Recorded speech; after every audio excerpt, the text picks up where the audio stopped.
Good afternoon, everybody, and welcome to Coffee Catch Ups. Really excited today to be coming to you from the studio here at the office. As you would have noticed, I don't do many of the Coffee Catch Ups from the studio, but it always is nice to jump in here and be able to join you from our studio. And I guess, part of the reason doing that is I'm very excited about today's guest, and I'll be completely honest, and I didn't tell him this, but I'm a little bit of a fangirl of some of his product that have come through, and so I'm a little bit excited and a little bit nervous about having a guest that I have that sort of that fangirl, a little bit of a jittery about it, but yeah, really excited to be having him on because exceptional entrepreneur, exceptional in terms of health and well-being, and I'm really think he's going to have a lot of great stuff to share with you guys today. So without further ado, enough from me. Gareth, are you there, my friend? G'day, Jono. How are you? Yeah, I'm doing good. I'm doing really good. Thank you so much for joining me. Like I said in the intro, I'm a little bit excited because I'm a bit of a fangirl of, especially we're going to get to it, but Dark Heart Grooming is one of your companies, and probably my favorite, and it probably relates really well to the fact that this is Jono's Coffee Catch Ups, is the face scrub. That's the coffee one. Oh, Mm. I mean, is there anything better than, you have your morning coffee, you get in the shower, you wash your face, and there's more coffee in your face? It's brilliant. Thank you so much for joining me, and really excited to have you on here. Hey, thanks for the invite, man. That was some lovely things to say. I don't feel as special as you make me out sound, but yeah, thank you for that. That was awesome. No problem at all. And I guess I'll give you the floor for a bit and just introduce yourself. Tell everybody a little bit about who you are as an individual. I appreciate you. Lawrence is a mutual friend, and he brought us together to be able to join us. But thank you so much for that. And yeah, tell us a little bit about who you are. Yeah, so as you can tell by my name and probably my accent, I'm not a Kiwi. Similar to you, Jono, I am a expat English kid. I am a business owner, small business owner here in New Zealand, as you alluded to. I've got a men's skincare business, Dark Heart Grooming Co., which I started 4 years ago. I'm a strength coach, a breathing coach as well. I work with sports teams, athletes, all that kind of stuff. I'm an advocate for mental health. I've done some fundraising in the past for mental health. I'm a crazy tire flipping aficionado, I guess, setting an unofficial Guinness World Record. I guess I'm kind of an authority on that fact. Yeah, and that's kind of me, really. Serial entrepreneur. Yeah, absolutely. And I love that about you, and the fact that your companies have some sort of passion that you feel you have the ability to help people, and that's something which really resonates with me. For me, my company is a lot about that as well, the ability for us to be able to help people. Our motto here is making wealth accessible to all, and for you, you've got obviously the same passion to be able to help people. Do you want to expand on that a little bit about you as an individual and what that means to you? Yeah, I went through a lot of my life, particularly in the early years to 20s, not really knowing what to do, and then found the gym, and became a PT, and became pretty good at it, and discovered a passion for coaching and sort of selling my services. Even though you're a trainer, you're still selling a service, right? And I was able to sell that service pretty well. There was always an element of creativity in what I did, and it was through a conversation around skincare and actually training a client of mine who had her own skincare business at the time, just around creating something like that for the male space, because I didn't really see anything out there that really spoke to me as an individual. Everything was about, Harleys and tattoos and all this kind of stuff, and just wasn't really my vibe. So I I'm pretty resourceful. So I taught myself how to do it. I learned how to make product and fixed that problem for myself. And then ultimately people ended up buying the product and liking the product, and continue to like the product, which just blows my mind, really. And then, still kept that coaching side of my business taking over. I wasn't in a commercial gym anymore. I had my own facility and was just able to sort of pick and choose the people I wanted to work with, rather than just it being, a glorified adult babysitter in a commercial gym. Absolutely. People with real goals, and something that, I can look at an hour of my time, or 90 minutes of my time that I also want to enjoy. I want to get something from. I want you to enrich my life just as much as I'm enriching your life. Working with people that fill my cup up just as much as I fill theirs up. That's brilliant, and it's all about that network that you surround yourself with. I mean, a phrase that we throw around so much is your network is your net worth, but that net worth is not necessarily about the financial side. It's about the holistic element of who you are and the people you surround yourself with. And you want to be bouncing off and spending time with people that inspire you and drag you up to the levels that you can be the best version of yourself. And obviously, for you as an individual, again, just coming back to the entrepreneurial and the growth as an individual, you must always aspire to wanting to achieve the greatest you can for yourself. And I take my hat off to you on something I really respect. It's something I try and abide by myself as well. Do you want to talk a little bit about through the process of that for you, what you do in order to achieve the best results for you as an individual, which in turn, I guess, flows through to your businesses and flow and effect to those that surround you? Yeah, it's pretty simple. If you're the smartest guy in the room, you're in the wrong room, right? Yeah. And you touched on it with your, network is your net worth. That's true. Like as a small business, I don't profess to know everything about small business. I know about my niche, yes. But in terms of the global sense of business, no, I've got a lot to learn. So go and learn from the best. Be around those people that have done it, that have, there was a quote that said, I think it was, don't learn anything from somebody you wouldn't take advice from. So, surround yourself with people that you can learn from. Same with fitness, man. Like, if you're the fittest guy in the room, you're in the wrong room. Go and find somebody that can push you to greater lengths. I'm incredibly inspired by people like James Lawrence, the Iron Cowboy, Ross Edgley, David Goggins, people like that do amazing feats of strength and endurance, mental and physical endurance. That's what inspires me. Absolutely.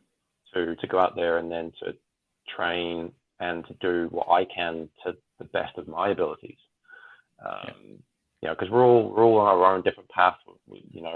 The same storm but a different boat. But it's just kind of taking little bits of learning from each of those people, and what I do in my training, I can apply into my business life. What I apply in my business life, I can then translate that into my training life, my coaching life, and what I do outside for mental health and things like that. So that's sort of what kind of drives me forward. Yeah, cool. And we'll definitely touch on that mental health. I think that's a really important element to talk about. I'd just like to, just say that for me, it's really easy to not be the smartest or the fittest in the room, because most rooms I walk into, I think that's a given. But yeah, it's a great point that you've put across there. And in terms of the mental health, I mean, at the moment, this has to be, some of the hardest times that we've gone through. Through different, being a business owner, you'd be the first to admit, how tough this has actually been as a business owner. We've all felt the effects of it. And we all have our tough days. I mean, for me, I'm going to be brutally honest. On Tuesday this week, I had a really tough day. I felt really down. It was just a day that, you really struggle to get through. You're constantly giving, and you want to try and be the best version of yourself, but some days are tough. What are some things that can help people through these sort of tough times, or elements that you believe are essential? Yeah, man. Hey, look, I was in the same boat. When we first went into level 4, it was exactly the same. I had a really tough first week in that first initial, hey, we're going back into level 4. What am I going to do with my business? I have 2 businesses which are customer facing. One is a physical product base, as we talked about with Dark Heart. The other is a coaching business with my training. What's going to happen to my income again? Like, here we go. So it took a couple of days for me to sort of find that equilibrium again and sort of dig myself out of it. Yes, I have the tools and the ability to do that. But what I say for a lot of people, I actually talked to somebody this morning about just exactly that, with the going back into level 3 for Northland. And this person was getting quite stressed and anxious about what the future will bring, and being so consumed about the external world. Well, what we can do right now, and what I tell people and what I coach people on, is we can control the controllables. Yeah. And that's ourselves, our own physiology, our own emotions, our own thoughts. And a lot of times, with the invention of social media, it's great. We have the connection. We're talking right now through the wonders of technology, but it can also be this all-consuming thing, right? Where we get all this information and disinformation, all bad news, constantly doom and gloom, and it can be quite consuming. So a couple of really quick tips is be present, be aware of yourself, sit quietly for a couple of minutes, 4 or 5 minutes a day. Just take yourself off social media, take yourself away from the kids, from the work group, whatever you're doing, and spend 5 minutes being with yourself, listening to your breathing, being aware of your breathing. Sit in the sun if you can, if you're able to, if it is sunny where you are. Get some sunlight on your skin. Stand on the earth. Take your socks and shoes off and go and stand outside, and get some grounding from the earth. Go for a walk on the beach. Don't do it in your shoes. Take your shoes off and go for a walk on the beach with just your feet. It makes a difference. Just little things like that. Just as we talked about off camera, just move a little bit. If you're feeling tense, if you're feeling agitated, if you're feeling a bit down, lacking in energy, just move. It can be a 5-10 minute walk. It can be playing with the kids. It can be playing with the dog, whatever it is that you can do within the confines of, your bubble. Go and do that. Times have been incredibly isolating for people. Even people with family and friends around them is incredibly isolating. You can feel disconnected from that, let alone people who live on their own. It's do something nice about it. I have neighbors across the way here who are in their 80s, and they can't leave. And one of the nicest things I can do for them is take them a coffee. One of the things they were missing was going down to Milford Mall, just down the road here, and having a coffee with their friends. So I can do something nice for them and, bring the coffee to them. So it fills my cup up, fills their cup up, and it makes me feel good. It makes them feel good. So, just doing little things like that, I don't expect anything from it.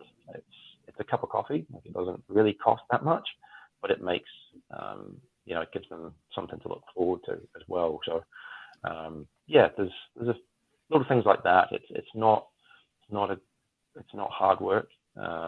It may feel like it, but it's not really that difficult. Yeah, and there's no greater reward when it comes to the feeling when you are able to help or give back or be able to inspire or just be there for people through whatever time they're going through. One of the things, Gareth, that I got a message once from one of our students who said that they were having a really tough day and they jumped on Coffee Catch Up, and the energy and the chat really helped them through and inspired them through the day. So, little moments like that's massively inspiring, and that drives to continue to just help. And it's some really exceptional points that you've put across there. So thanks for sharing that. One of the other things that I know that you're passionate about, and your recent company that you've just been launched is around breathing. This intrigues me. Tell me a little bit more, because I go for a run and there's not a lot of breathing happening when I'm trying to go for a run. So tell me a little bit more about what it is that it's all about. The probably is breathing, then it'll be over breathing and it'll be out of your mouth. Which, hey, look, as a society, we are a group of over breathers, and we're a group of mouth breathers. Now, breathing, to tell somebody that they don't breathe right is, what do you mean it's just breathing? Well, actually, there is the right way and the wrong way to do it. So what I teach is nasal breathing, and it all started last year during lockdown through a friend of mine, Will Fleming, who has a podcast that I was on prior to the tire flip that I did in 2019, and we built a friendship during that time. And he reached out to me and said, "Hey, do you know much about this guy called Patrick McEwen and Oxygen Advantage? Given my training knowledge in anatomy and physiology, could I have a look at what he's teaching? Because Will would like to be qualified in his methodologies, and could I do some due diligence for him?" Mm-hmm. So I did, and got back to him about a couple of days later and said, "Hey, look, what he's teaching is great. It makes sense to me. I like the science behind it. The science adds up. Sometimes the science doesn't add up for a lot of that stuff. It's all kind of, it goes by feeling and gut instinct. Well, this is something that is backed by science. So the strength coach in me and that part of my brain liked that bit. And then the conversation just kind of progressed into how we could roll that out into a community focus. How can we get out to lower socioeconomic areas? How can we bridge that gap in terms of health and wellness? How can we get our poorer communities breathing better? Because ultimately they are the ones leading the statistics in heart disease, in diabetes, in asthma, in pulmonary diseases, and are going to be affected by the likes of COVID. They are at risk and things like that. So how can we get out to them?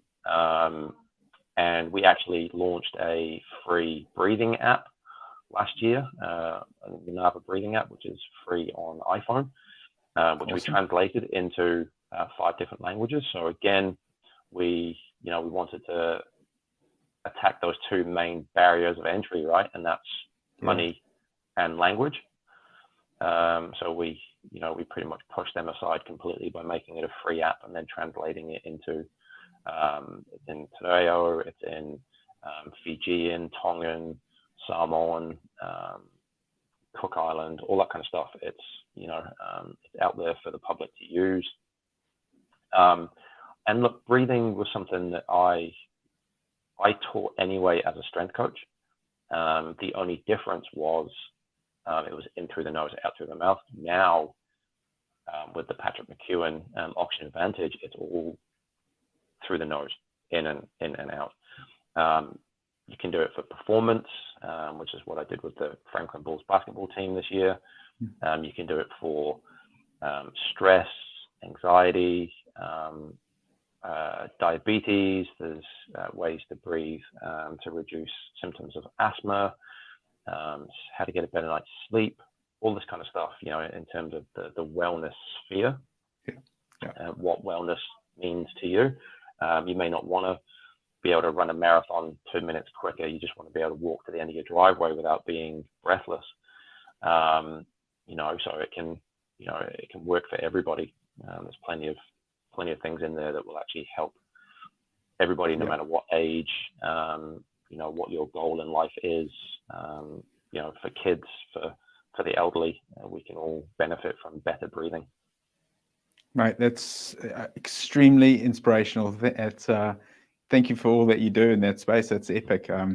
It's funny because while you're talking as well, I'm thinking about my breathing, and it's something that you create awareness on it. And if you can again inspire and help. So again, thanks for that work. It's epic. What was the name of the app again, so people can find that? It's Manava Breathing. Awesome. Thank you very much. Now, in terms of you as an entrepreneur, you as a person, who are the people that you aspire to? I actually did a post on our Wealth Mentor page a couple of months ago, and it was about who is your hero. For me, my immediate hero, my old man, is a big inspiration for me. He, growing up, he was a professional racing driver. It was always like my absolute idol, which is pretty epic. And then the sacrifice in moving to New Zealand and that whole story. For you, it's having heroes. I know this is something that you're big on, and inspiring to individuals. Who are some people that you look up to in that space? Yeah, such a great question. I'm not going to be, the next Richard Branson. I'm not going to be the next Greta Thunberg, all that kind of stuff. I get that. I'm on my own journey, but I can certainly look to, what they do. The Grant Cardones and the Gary V's. We all look to them and that'd be amazing. But we're on our own path. I follow certain rules with my business and taking opportunities. Richard Branson very famously said, jump off the cliff and build the plane on the way down. So when it comes to my business, I sort of run with that kind of methodology. Calculated risk, yes. I will kind of look at the risk factor, but I will invariably do it anyway. Hey, and look, if you fail quickly and learn from it. That's the best way to grow and to learn is to fail. If you're not failing, you're not trying hard enough. So that's sort of my main motto with that kind of thing. With the training and what I do as a person, it was a speech that Matthew McConaughey gave to a bunch of valedictorians, and it was about who his hero was, and his hero was himself in 10 years' time. Yeah, that's kind of what I want to do and be. I want to be able to inspire people, and it still again blows my mind that I can inspire people to get up and move, or take better care of themselves, or to go and help somebody, or to raise money. I'm doing it because it feels right for me, and I want to look back in 10 years and go, look what I achieved and look what I did for people. The tire flip was not about fame or glory or monetary gain for myself. I've spent 20 weeks breaking my body to raise $13,000 for John Kerwin, and I would happily do it again tomorrow, because it is something that means something to me. And then in 10 years time, look back and go, look what I did in that 10 years. And then I'm always chasing that 10 years to be a better person. Epic. And on that, you flipped a tire for 24 hours. Is that correct? Yeah. Not well, for a little bit longer. We did 24 hours in one. And so the whole journey into, I should really calculate it in terms of the hours spent just to then finally flip a tire for 24 hours.